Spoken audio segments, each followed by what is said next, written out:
The keys to unlocking the doors of Black history may not rest in the pages of school history books, but rather in the segregated schools made for Black children. Paul Gessler takes us inside a couple of relics of history in an effort to preserve the past for future generations. Nestled next to a horse farm in northeast Maryland, this is one of the early towns of Harford County. A two-story schoolhouse sits just off Castleton Road. We are near the Susquehanna River.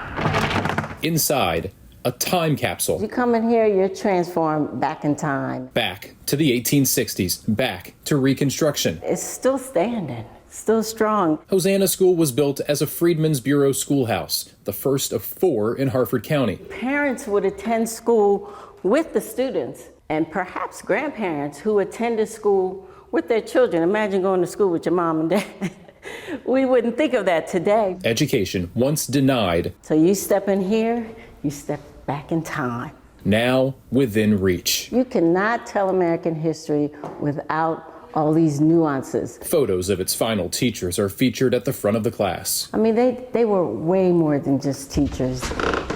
Hosanna closed in the 1940s. So this is the second floor schoolhouse, schoolroom. Yes. It serves the community now as a museum and event space, housing historic reminders and relics of the decades of separate, unequal schools. Another Freedmen's Bureau schoolhouse, the McComas Institute in Joppa, was also built in 1867. Hosanna Community House purchased it in 2017 to save it from tax sale and preserve it.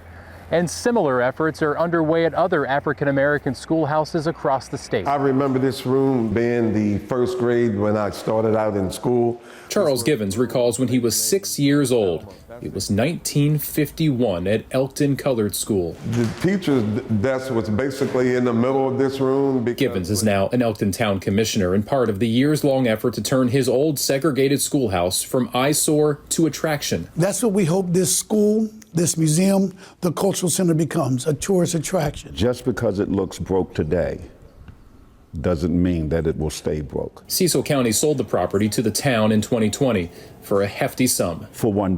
$1 to jumpstart what will likely be a 6-year process to turn this old Julius Rosenwald school into a museum as well. There's a lot of people in Elkton right now doesn't even know that this school even existed. There's a lot of people in Elkton didn't know that this was an all-Black school. The building is truly an artifact. Morgan State professor and project architect Dale Green says the many layers of the building will inform the restoration process. Seeking to preserve this place really sends a signal to the community that this place mattered and that this place still matters. Maryland had, at one point, more than 150 so-called Rosenwald schools, named after the philanthropist Julius Rosenwald, built in partnership with Booker T. Washington.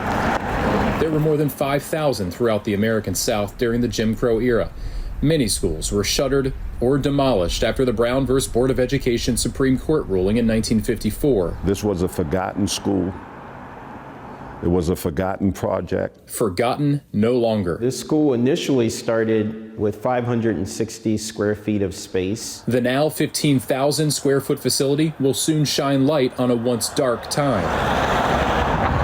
Just because we experienced a dark day in our history doesn't mean that we need to stay there.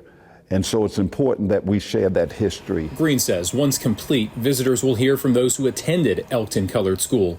There are at least 5 who still attend a church nearby. Their oral histories will help us to understand what happened in each of the spaces in the building. There's a story right there that needs to be told. You know, we came here, we were educated, we didn't have the best education, but for a few of us and many of us, we were able to take what little we had and go out in life and make something of ourselves. Back at Hosanna, a symbol of what Elkton Colored School can be in a few years. This is how it was all over the country. It's such an important story to tell. Hurricane Hazel had ripped off its roof in the 1950s.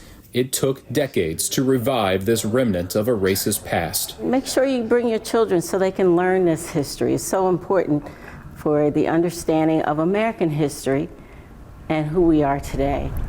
In Harford County, Paul Gessler for WJZ.